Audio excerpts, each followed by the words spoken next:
I'm Jacob Courtwright, and this is The Locker Room.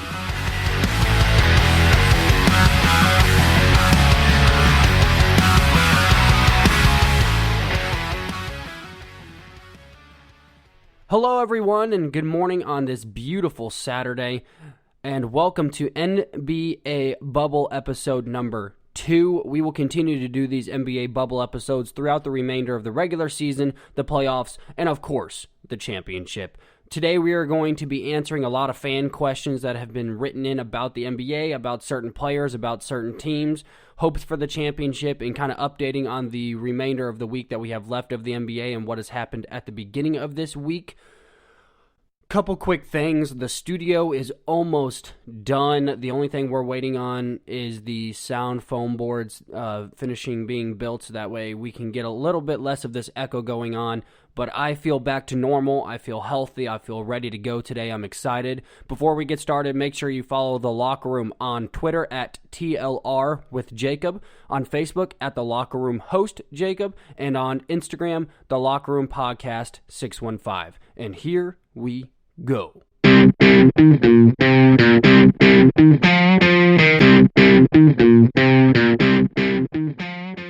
All right, well, the number one most requested question of the week is this. Do I think the Los Angeles Lakers are in trouble? Do I think LeBron James has fallen off the edge of a cliff? The answers to both of those are no. I think LeBron James is completely bored out of his mind. He looks so uninterested in these regular season games. They locked up the number one seed. They did what they came to do in these first 8 games. Do I think that the Lakers should be pushing for better team chemistry? I think we'll see a lot of that tonight. The Lakers play the Pacers tonight at 6 o'clock on TNT. I think we're going to see LeBron's already LeBron has already come out. He is playing this game. He's not sitting out for rest. AD will be playing. Alex Caruso will be playing. Rondo is now back with the team. He won't be playing, but he will be there. The Lakers are going to be in full form tonight against the Indiana Pacers. The Pacers should be completely worried. It is going to be a massacre. On the defensive side of the ball especially. We're going to see the Lakers insert a lot of their dominance, and we're going to see the Lakers shut a lot of people up, because I think they're tired of hearing that since they dropped 2 straight. First they dropped to the Thunder, which are the 6th seed of the West, and then they dropped to the Houston Rockets, which are teetering on pushing the Thunder to that 6th to 5th seed.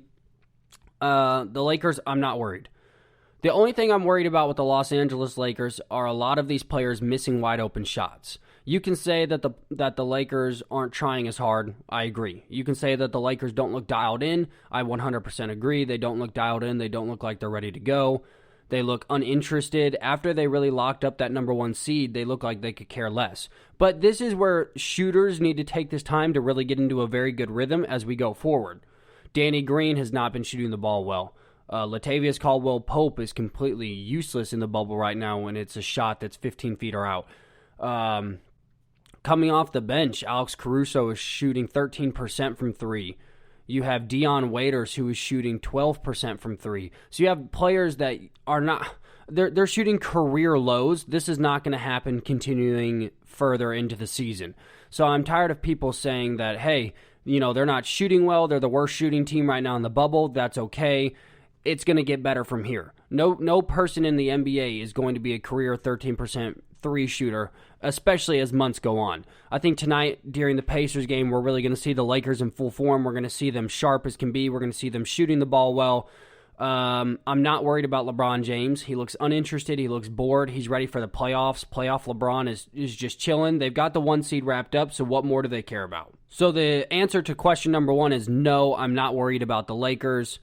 Going forward, the Lakers are going to be just fine. Come second round of the playoffs, the Lakers are going to be terrifying to play against. They'll be in full form. They'll be ready to go. You'll have a LeBron James operating at 110%.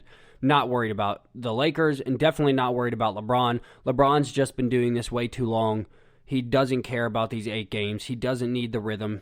The only thing I could say to LeBron is maybe use these last few games to... get your feet under you a little bit better. That way you're not using the whole first round of the playoffs to really find your footing. But other than that, I'm not worried about the Lakers, not worried about LeBron. Let's move on to question number 2. It actually kind of deals with the Lakers as well. Do I think the Portland Trailblazers can knock off the Los Angeles Lakers?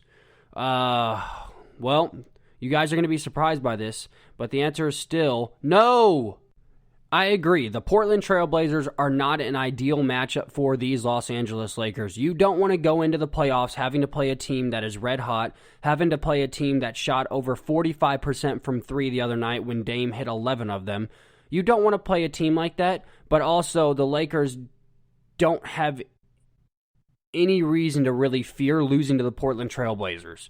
The Portland Trailblazers are going to take probably 2 games off the Los Angeles Lakers. The Lakers will then win the next 4. No big deal. I'm not really worried about it. I don't think Portland has the firepower to stop LeBron James. In fact, I know Portland doesn't have the firepower to stop LeBron James. Trevor Ariza was your best option to throw at LeBron James. Trevor Ariza is not there. So what more can you ask for if you're the Los Angeles Lakers than to have a team that can't guard LeBron James, than to have a team that's not going to be able to guard AD, and to have a team that might take 2 games off of you in the first round? I get that it's not ideal. You much rather play a Memphis where it's probably going to be a sweep, or you play the Trailblazers and it's a gentleman's sweep, which means that you still beat them in 4, and they might take 1 or 2 games off of you without a problem. So I really don't see any worrisome for the Los Angeles Lakers having to play the Portland Trailblazers. Don't get me wrong, Dame is playing out of his mind, CJ is playing out of his mind, the whole team. Carmelo Anthony looks great, which we're going to talk about this on this coming Tuesday. Carmelo Anthony is a Hall of Fame player. I will get into my reasons why this coming Tuesday on The Locker Room, but the fact that that's even in discussion is quite ridiculous right now. But without a doubt, I'm not worried about the Portland Trailblazers having to play the Los Angeles Lakers in the first round. Lakers will prevail, and the Lakers will be in full stride come round 2 of the playoffs. Question number 3, how do I think the Los Angeles Clippers look? They look good. They're not a bad team. I've never once said that the Los Angeles Clippers are a bad team. In fact, the Los Angeles Clippers are the second best team in the league. I put them over the Bucks right now strictly because the Bucks do not know how to close out a game, and Giannis can't hit a consistent jump shot. But to me, it goes the Los Angeles Lakers, the Los Angeles Clippers, and then the Milwaukee Bucks. Those are my top 3 teams in the NBA right now. We're going to get to the Bucks in just a second, but yeah, the Los Angeles Clippers are the second best team with the 2 best dynamic duo right behind LeBron James and Anthony Davis. The Los Angeles Clippers still are not at full strength. I think that it will be very scary once they get Montrezl Harrell back. Once Patrick Beverley's back from his injury, he has calf injury right now. What I'm worried about with the Los Angeles Clippers is, A, when they face up against the Lakers, they're at a major disadvantage with Anthony Davis. And if Anthony Davis shows up the way that he did in not only Game 1 where they beat him, but as he's shown up a couple different times throughout this NBA bubble, dropping 42 in a series, I don't think that they have any chance of beating the Los Angeles Lakers. I think it will be a very good series, but LeBron James in full force and Anthony Davis in full force beats the Los Angeles Clippers in full force every single time, or very well should, as long as the Los Angeles Lakers are hitting open shots. The Clippers look good, though. They're very well coached. They're deep on their bench. I'm worried about not only rebounding when they play a team like the Lakers, but I'm worried about their matchup against the Houston Rockets. If the Clippers have to go through the Rockets in order to get to the Lakers, I don't know that the Los Angeles Clippers are standing at the end of that series, and if they are, they're wounded, beaten down, because they had just taken 7 games from James Harden and Russell Westbrook. I would not touch the Rockets right now. James Harden is playing out of his mind. The rest has been more beneficial to James Harden than it has any other team besides the Clippers. James Harden is a one-man band right now, dropping 39 against the Lakers the other night. Now, granted, LeBron James was not in that game. Alex Caruso was not in that game. The Lakers were playing a very deep bench. They played a 19-year-old rookie for half the game. So I'm not, you can't take too much away from that, considering that he was being guarded by Kyle Kuzma and by a 19-year-old rookie. But still, I would not touch the Houston Rockets with a 10-foot pole right now. They're scary. They're dynamic. Their guard play can match up well against the Clippers. They can pressure Kawhi, can pressure Paul George. How productive are Paul George and Kawhi going to be when they're having to guard James Harden and Russell Westbrook continually throughout the rest of the night? I don't think that that's a very beneficial matchup for anybody right now. But the Clippers still look good. The Clippers are the second best team in the league right now, right behind the Los Angeles Lakers. Milwaukee Bucks that come in at third, strictly because, like I said, we'll go ahead and get into that right now then. The Milwaukee Bucks are struggling to close out games. We saw them in a very close game against the Miami Heat, and I think that's probably the most takeaways I got from watching the Bucks so far this year was that game against Miami. Now, Milwaukee ended up beating the Heat by, I think, 11, and the game was tied with around 3 minutes to go. The Heat are a very young team. The Heat do not know how to close out games either. They continually started spazzing out at the end, chucking up a lot of heavily contested jump shots for absolutely no reason between Tyler Hero and the rest of their guard play. So when the Heat get a little bit more maturity under their belt, I think the Heat take that game and close it out as they had a 23-point lead on the Bucks at one point. Here's what the Bucks needed in order to get back into that game. Giannis had 5 fouls, so Giannis is on a bench. Chris Middleton throws up an alley-oop to one of the Lopez brothers. The shot accidentally banks in. Following that, he comes down, he hits a crossover jump shot. Okay, I'll give him that one. Following that, after a timeout, they come back into the game. He goes to double clutch a top of the key three, and it banks in at the buzzer beater. So you have to understand, Chris Middleton had 7 points strictly off of 2 of them were pure luck, and 1 of them was a good shot. So if you take those 5 points away that were pure luck, it is now a 2-point lead for the Bucks. The Heat aren't panicking as much, and I think that's a lot harder fight for these Milwaukee Bucks. The Bucks just simply do not know how to close a game right now. Giannis cannot shoot a consistent jump shot. I have said this from the beginning. I will say it continually as I go far along in these NBA playoffs and in the NBA bubble. If Giannis cannot hit a jump shot consistently, the Milwaukee Bucks will get knocked out of the second round against the Boston Celtics. Or if the Boston Celtics meet them in the championship of the East, they will get knocked out by the Boston Celtics. They have to be able to shoot consistently from the outside, and more so Giannis.